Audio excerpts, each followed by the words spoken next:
I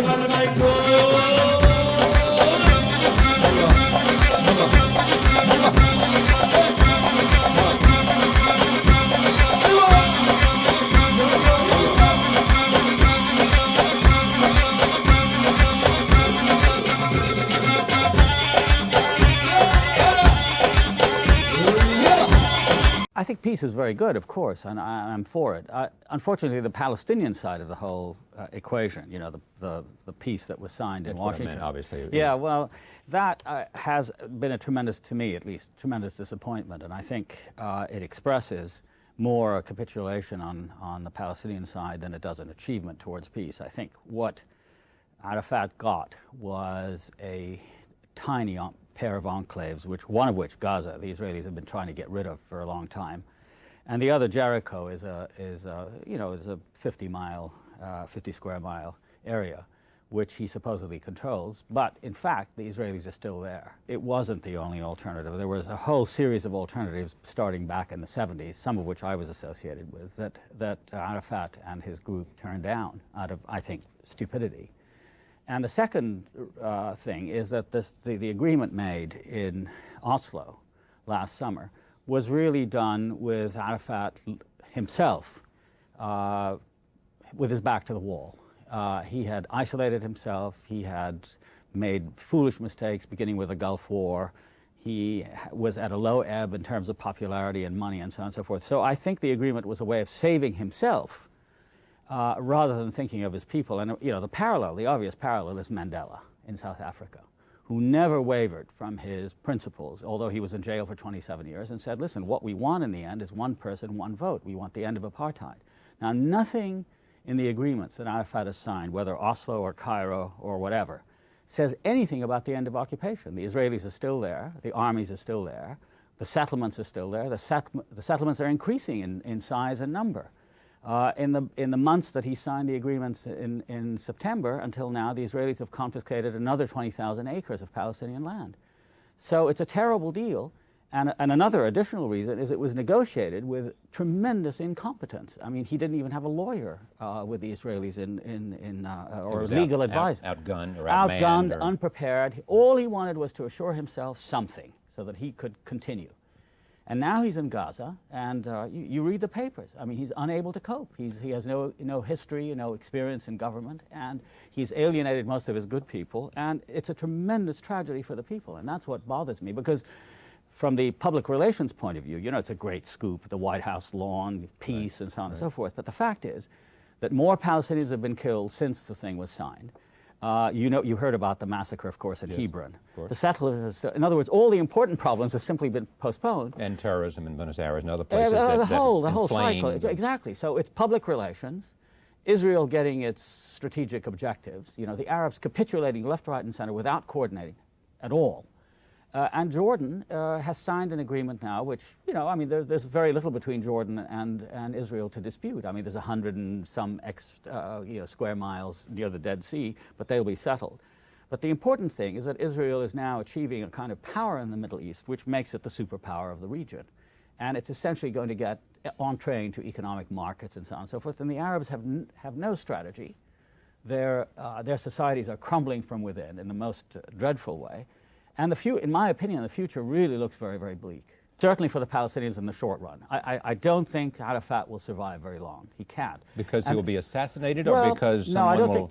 I think the main problem right now is, you know, for example, all the hospitals in Gaza are short of oxygen. He has to supply oxygen. He has to pay for his police force. He has to provide the teachers with money. He has to pave the roads. He's never done that. He has no money. The international community has promised X number of hundreds of millions of dollars, and they're simply not coming in because he refuses to be accountable. You see, they say, we'll give you money, but you have to tell us what the money's for. Arafat was exiled to Tunis in 1982 from Beirut. We are a divided population. You know, some of us are Israeli citizens. There are 2 million Palestinians on the West Bank and Gaza. There are 4 million who are outside of Palestine. This is quite interesting. Most of the Palestinian population today does not live on historical Palestine. They live in the diaspora, in exile, in Lebanon and Jordan and so on and so forth. There's a very difficult circumstance. Israel had the United States. And the United States. 200,000 in this country. We have never had a strategic partner the way Israel has had the United States. I mean, with the end of the Cold War, and the Soviet Union wasn't much help. And whose fault is that? No, these are all, I think, objective circumstances. Right. These are the realities of the situation. The Arab world itself is a treacherous environment. You know, Palestine being the big cause of every Arab, right? Mm-hmm. So it was a question of who could capture Palestine as a tool of his or her own foreign policy. And so there was always a fight between the PLO and the other Arab states. There was Egypt, a time Syria. that Syria wanted to take went it to over. war. Right. Went to war in 1983. Right. They tried to destroy the PLO. So given all of that, there was a general feeling, shared by me among others, you know, that he was our leader. He represented Palestine. He still does. Yeah. You know, he was a very popular man at one point. So you go along with him. And what developed, you see, was a sense that this forgave everything, that he could do anything. Now, we were all aware that in Tunis, and certainly in Beirut before that, he was essentially a tyrant in the sense that he wanted to do everything himself. You needed something. And not a Democrat. Well, a little d. Because of the circumstances of our existence, he couldn't control everything. So I could say whatever I wanted. I mean, he couldn't get back at me in any way or do anything to me. But what bothers me is that after, I think, 91, the Madrid conference, when I was very involved in the negotiations up until then I got ill and I resigned. I was a member of the council, as you say. What happened was, I think there was a sudden opening. There was a feeling that after the Gulf War, the Bush administration, that somehow Palestinians for the first time were being recognized. And that sense of recognition overshadowed everything else. The sense finally we were able, you know, don't forget we were ostracized by the United States, not by the rest of the world, but by the United States. Where we went wrong, in my opinion, was a sense of rushing too quickly, you know, and saying, let's take what we can get, without remembering the realities of the situation and that what we were taking, what Arafat was taking. You see, at that point he'd gone out of control. No, he consulted nobody on this secret deal with the Israelis in Oslo. And by that time, that probably was necessary. You know what I mean? Some kind of. No, I'm not complaining about the secrecy as such, but I mean it covered a great deal of ground. Right. And what I think he did was to just give away a lot. Fine. But what bothers me, you see, is not that. I mean, we are weak. There's no question about it.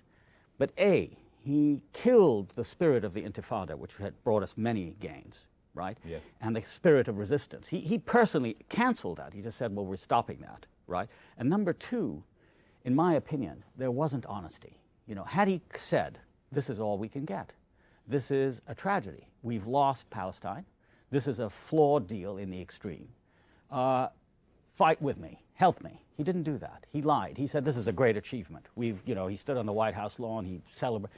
He forgave Rabin. I mean, Rabin to us is the great criminal, don't forget. I mean, Rabin was personally responsible for making of refugees in 1948, 50,000 people he kicked out of Ramla and Lid. He was the man who was behind, he was the Minister of Defense during the Intifada. He's the man who said, break their bones and all the rest of it. Far more Palestinians were killed than Israelis were. So there was this collective amnesia. And I am ashamed that so many Palestinians went along with this in the, I think, foolish hope that it was suddenly going to turn into a wonderful thing. But if you read the text, not many people have read the text of the Declaration of Principles or the Cairo Accord. Mm-hmm. Many Israelis have said it's a disgraceful document. There isn't a single whit iota of generosity in it. It just compels Palestinians to be endlessly subordinate to Israel. It keeps the settlements in place. It keeps the army in place. And by and large, it gives the Palestinians what they call limited autonomy, but no self-determination. And I would have settled for self-determination as the goal, but it's not specified in that. Yeah. On the major issues, up until 1988, when we, and I was a member of the National Council, and I was one of the drafters of the thing that recognized Israel and so on and so forth, said we have to have two states. Right. He was part of the national consensus. It's after that that the change occurs. I mean, people change, sure. I mean, I'm not saying he still is a tragic figure. He still is a fascinating man. He's one of the... He still has a place in the history of Palestine. Of course. I mean, and that's what I said. I mean, he brought us to this point. But my point right now is that he should resign. He's done what he can do. There is nothing... He is unreformable. He cannot... He's never lived in a civil society. I mean, our new needs are to try to construct, in spite of the obstacles of the current situation, the lack of money, the chaos, et cetera, the years of occupation, you need a new set of goals, right? And he's incapable of providing them. That's what I'm saying. We've made all of these enormous sacrifices. Hundreds of thousands of people have been killed or dispersed, and losses. We lost Palestine. I mean, it's a tragic fact. The Palestine I was born in no longer exists. We've lost it, and the people have, a new people have supplanted us and taken our land and lived there. It's a fact. It's Israel, right? But what we have 20% of this left on the West Bank and Gaza, and that 20%, about 50% of it is already gone, as Israelis will tell you, through the settlements, the confiscations, and so on and so forth. The question is, can you do anything with what's left? I think you need a new vision. You need a new generation of leaders who are developing. Don't forget, we're 6 million people. We're a gifted population. And I think in time he will begin, you know, the slow process of beginning to fail, which is very tragic. And more losses will occur, more killing. I'm just talking now about the Palestinian side, because that's the issue. It's not Syria, the Golan Heights, or Jordan, because the disputed territory is Jerusalem and the West Bank. And these, they're biblical and all kinds of cultural things that are much more important than anything to do with Syria or Jordan. What we've seen so far, what Israeli commentators have themselves said about the current crop of agreements, beginning with the September 13th Declaration of Principles through the Cairo Agreement and the Paris Economic Agreement, are all designed to keep Israel at a tremendous advantage on the West Bank and Gaza, right? Where the markets are guaranteed for Israel, cheap labor for Israel, right? Where Palestinian self-determination and the idea of what we accept in South Africa and everywhere else in the world is simply denying Palestinians. There's no sovereignty. Israel controls everything. First of all, has been put off to 1996. They're changing the demography. They're changing the geography. They're taking more land. And what I'm saying is what is being designed for Palestinians is, in effect, a kind of Bantustan. I mean, we're talking about solemn international agreements in which Israel doesn't even admit that it's an occupying power. Israel simply talks about itself as an administrative power, but the reality on the ground is that Palestinians are being more divided on the West Bank through these settlements, which into about 10 cantons. They're like, you know, divisions on the West Bank, where the settlements are contiguous to each other through the road system, but the Palestinians have to go through Israeli barricades to reach other Palestinian settlements. Now, I'm simply saying it's not a prognosis for an optimistic look to the future. What they're laying the seeds for, I think, is a postponement of the conflict rather than the reconciliation that you and I want and that I would expect from the Israelis as the more powerful. Now, we've recognized them. We've recognized their existence. They haven't recognized our national Palestinian life on the West Bank and Gaza has gotten worse, Charlie, since the agreement was signed. So the question is, when is this change going to occur? And can one simply trust the documents? And if you look at the documents and if you look at the facts, the prognosis is very, to me, bleak. That's what I'm saying. So we need further change. And I think it's important, therefore, to speak out on these matters and say, you know, this is the problem. I really feel that I'm not going to have a chance to say more things for a very long time. I will be able to continue to talk and write. You know, I mean, I hope my health improves enough. But, yeah, I think so. It makes me take the notion of being an intellectual more seriously and you know, and to risk more and to just say, you know, things that perhaps I would have been more cautious. Also think it's important to try as much as possible to raise consciousness, you know. I mean, a lot of what I write is not only written for Americans but for my own people. You write in Arabic. I write in Arabic as well, and so it's important to try as much as possible to tell the truth. And I think there I've largely succeeded. I mean, because it's interesting that they haven't responded to me. But I think the kind of criticism, the kind of intellectual position that I've taken has emboldened other people who are now asking a question, you know, our leaders have to be accountable to us. The main thing is to get more people to participate, you know, in our community. I mean, there are 6 million Palestinians, more people that have to come forward and say, this is what we feel, because we're all involved. It's our future as a people. Let's not leave it just to them, number one. And number two, to make as much as possible the leadership of our people accountable to the people. The idea is we have to speak a language in which people have to respond to us when we say, well, what have you done? This is happening now. This is happening now. He has to face this. And I think it's part of a general Arab trend. It's not just Palestinian, because my stuff is circulated throughout the Arab world. I think that's the important thing. It's the opening of a debate on democracy and responsibility and participation.